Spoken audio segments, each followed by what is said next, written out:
કરવા જઈએ તો આપણો ભારત દેશ એ લોકશાહી દેશ છે અને લોકશાહીમાં જ્યારે આપણા અધિકારોનું હનન થાય, આપણા અધિકારો છીનવાય, ત્યાંને આપણું શોષણ થતું હોય ત્યારે શોષણ સામે બોલવાનો આપણને બંધારણે અધિકાર આપ્યો છે. સરકાર કોઈ એવા નિર્ણય લે ત્યારે કોઈ સમાજ, કોઈ સમુદાયના હક કે અધિકાર પર તરાપ મારવામાં આવે ત્યારે એની સામે બોલવાનો, એની સામે પદયાત્રા કરવાનો બંધારણે અમને અધિકાર આપ્યો છે.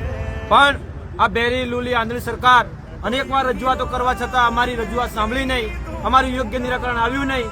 જેથી આજે અમે પાલનપુરથી ગાંધીનગર સુધીની પદયાત્રા કરી હતી.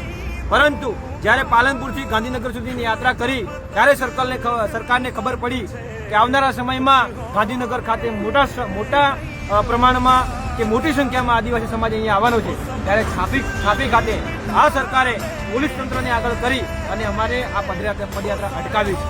આ ખરેખર લોકશાહીમાં અમારું ગળું દબાવવાનો પ્રયત્ન થઈ રહ્યો હોય એવું અમને સ્પષ્ટપણે દેખાઈ રહ્યું છે.